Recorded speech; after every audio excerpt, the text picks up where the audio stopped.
Недавно в интернете... Ой. Недавно в интернете я совершенно случайно наткнулся на список пословиц и поговорок и решил снять это видео. Итак, поехали. Пословица номер 1. Где родился, там и пригодился. Как человек, который прожил половину своей жизни в поселке с населением около 10 тысяч человек, после чего еще 4 года прожил в городе с населением около 60 тысяч человек, после чего 5 лет прожил в городе с населением около 1 миллиона человек и проживая последние 3 года в Москве, я в корне с этим не согласен. Не поймите меня неправильно, мне очень дорого каждое из этих мест.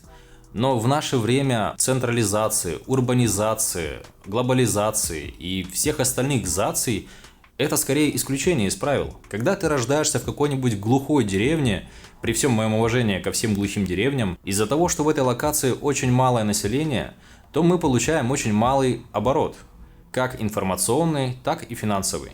А это в свою очередь означает очень малый спрос на всю возможную информацию, товары и услуги. А любая информация, товары и услуги – это результат активности, деятельности и реализации других людей. В результате это очень сильно ограничивает человека в количестве тех сфер деятельности, в которых он может реализовать все варианты своего потенциала. Но опять же, когда людей становится слишком много, то есть очень крупные мегаполисы, то это опять же может давать свои минусы. И поэтому я никого не призываю переезжать в крупный город.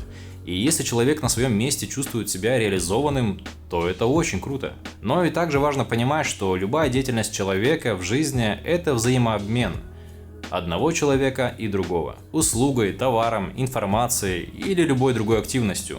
В том числе и это мое видео на YouTube – это тоже взаимообмен информацией между мной и вами. А те, кто разработал и поддерживает работу YouTube, обмениваются своими услугами с Google, те в свою очередь с рекламодателями, вами и так далее. Это постоянный взаимообмен, так что если вы не ведете свою деятельность исключительно через интернет, то чем меньше людей проживает в вашей территориальности, тем меньше у вас вариантов взаимодействий и, следовательно, меньше выбор того, в чем вы могли бы реализовать себя как личность или как специалист. На самом деле это просто цифры и вероятности, и чем больше вариантов, тем выше вероятность. А вопросы реализации у современного человека уж точно не на последнем месте. Я пожил в маленьких, в средних и в крупных городах и видел немало примеров того, что происходит с людьми, которые так и не нашли способ раскрыть себя, свой потенциал. Эти люди нередко начинают запутываться в жизни и переходить к саморазрушению.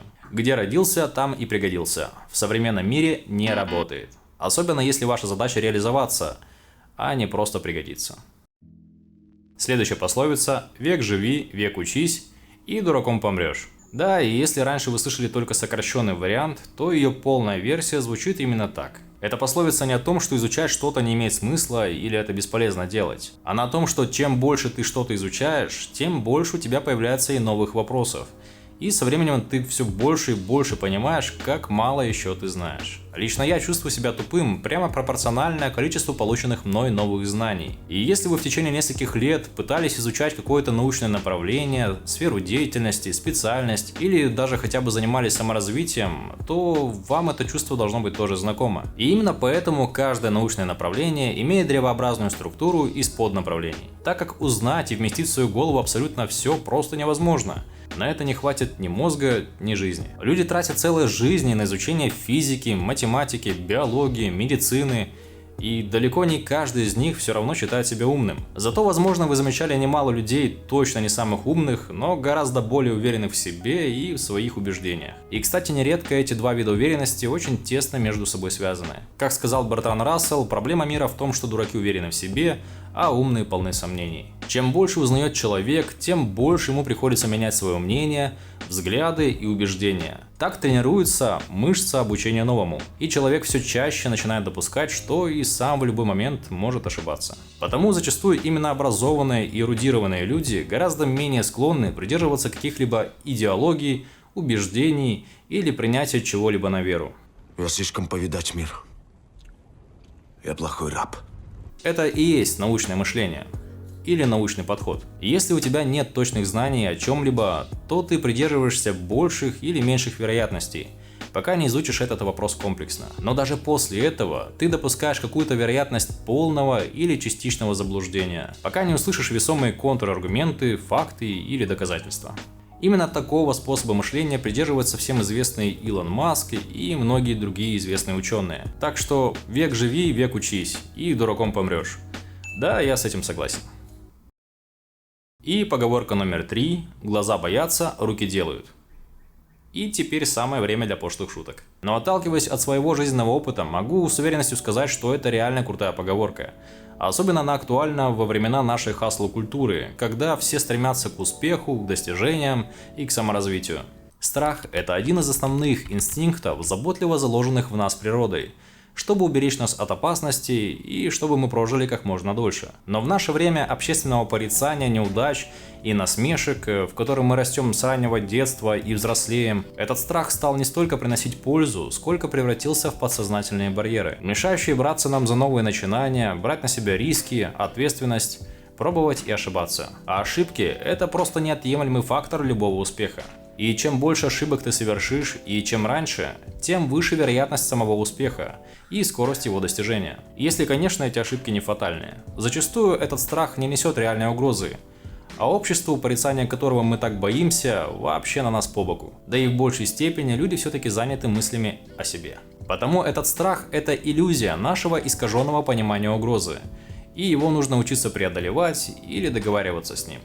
Точнее, с самим собой. И потому все, что необходимо сделать, это первое действие, первый шаг, а дальше действие за действием. И дальше вы просто нарабатываете и тренируете вашу мышцу по преодолению страха. Глаза боятся, руки делают. Я очень много раз пользовался этой поговоркой, так что да, это работает. Куй железо, пока горячо. Я ведь куй сказал? Константин. В наше время невероятно быстрых изменений эта старая поговорка актуальна как никогда. Когда профессии исчезают и появляются всего за несколько лет, чтобы успеть чего-то добиться, нужно очень быстро принимать решения и переходить от замысла к самим действиям. Иначе, пока ты разрабатываешь свою стратегию по завоеванию мира, этот тренд или направление могут уже устареть, а спрос на специалистов, товары или услугу уже сойдет на нет. Я неоднократно сталкивался с этим на своем опыте, упустив в жизни немало возможностей, так что могу сказать, что да, я с этим согласен. Повторение – мать учения. И прибежище для лентяев. Да, полный вариант пословицы звучит именно так. Я еще недостаточно все изучил. Вот когда все изучу, тогда и начну делать.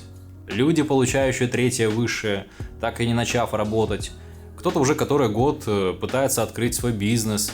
Ну как пытается? Он сначала пересматривает все вообще возможные истории успеха, которые только можно найти в интернете. Или вы собираетесь создать свой YouTube канал и пересматриваете уже тысячное видео на тему, как создать свой YouTube канал или как набрать первых подписчиков. И при этом информация, изученная еще 2 года назад, уже потеряла свою актуальность. Знакомо? Это, на первый взгляд, безобидная необходимость разобраться в каком-либо вопросе, на самом деле очень популярный и завуалированный способ мозга откладывать само действие, а вместе с ним и риски, и ответственность в случае провала. Также это один из очень хитрых способов нашего ленивого мозга сэкономить как можно больше энергии, поглощая одну информационную жвачку за другой. Я рассказывал о том, что такое информационная жвачка и как это работает в своем предыдущем видео про книги. Короче, это еще один способ мозга не выходить из зоны комфорта. Старая добрая прокрастинация. И чтобы как можно дольше оттягивать само действие, мы можем пересматривать одно видео за другим, пересчитывать одну книгу за другой, строить новую теорию или гипотезу. И все равно это и близко не даст тех знаний, которые мы получим на практике. Я неоднократно попадал в эту ловушку, в том числе и когда создавал этот канал. Это вечная проблема. И теперь для меня очень важна скорость перехода от мысли к действию. Многие даже не представляют, как прокачивание навыка ускорения перехода от мысли к действию может изменить жизнь. Наверное, я сниму об этом одно из следующих видео. Но это не значит, что вы совсем не оставляете себе время на обдумывание, прежде чем действовать. Это уже другая крайность. Главное здесь – это баланс. Как и везде.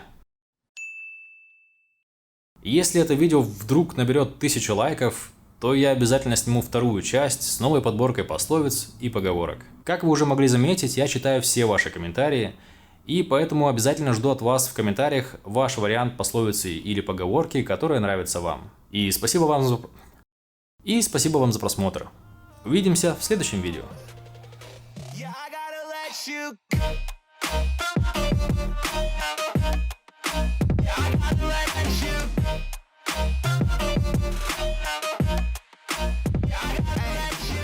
Some are fine, some are fine.